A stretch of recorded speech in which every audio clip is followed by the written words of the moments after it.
What's up, guys? I'm Annabella Punty here with my podcast called Lovable. And today I am going to be talking about Pitbull breed discrimination. Pitbull Terrier dogs and puppies are the most frequently and unjustly targeted by breed discrimination legislation as inherently vicious, aggressive, and dangerous, though this is not the case. Unfortunately, negative media attention and the fact that particular dog breeds used in illegal dogfighting has given these dogs a bad reputation. As of 2017, 21 states have passed provisions against breed discrimination legislation, and we're working every day to increase that number. In fact, the Pitbull Terrier was once known as, quote, America's dog, end quote. In fact, even today, they are one of the 10 most popular dog breeds in 46 states and rank in the top 3 in 28 other states. But if Pitbull Terriers are America's dog, why does BDL, breed discriminatory legislation, primarily target them? Unfortunately, their popularity hasn't always protected them, most notably when the media sensationalizes a negative story involving Pitbull Terriers.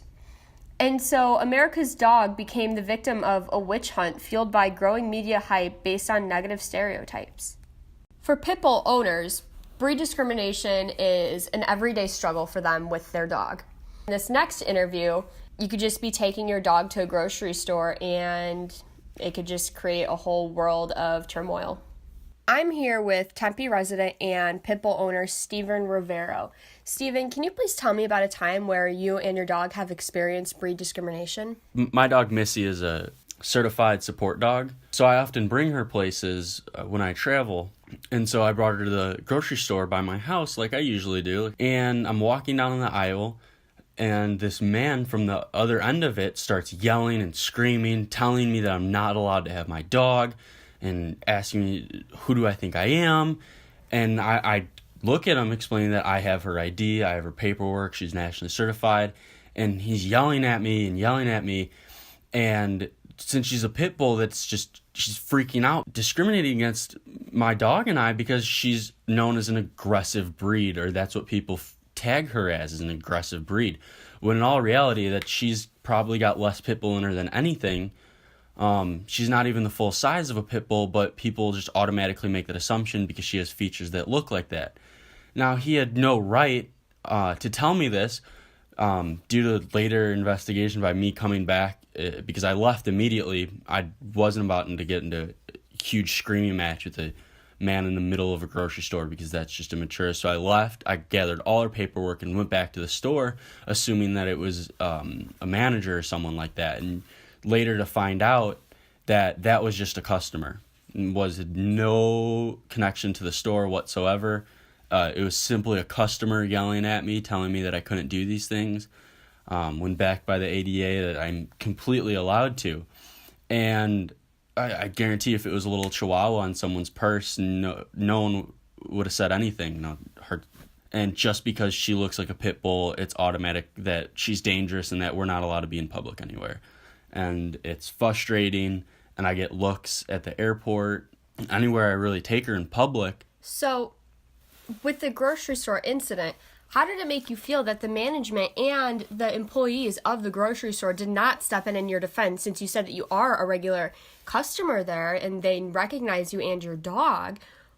It's just it's very frustrating, and it's disappointing too because they automatically they're gonna back up this other customer that's yelling at me simply because he's being loud and he's yelling at me and he thinks that I'm doing something wrong. So it's they automatically assume that I'm doing something wrong, and they're just gonna go along with whoever they think is right. And when in fact that time should be taken, like this isn't a little issue. This is bigger than it may seem because one, that's against the law. So by them taking his side automatically, they could have had issues because of the laws that support my dog and support dogs. So just to think that they could have gotten in a ton of trouble just because they're backing with someone that they may feel more familiar with, it's just really frustrating that no one really wants to take the time and figure out what's going on.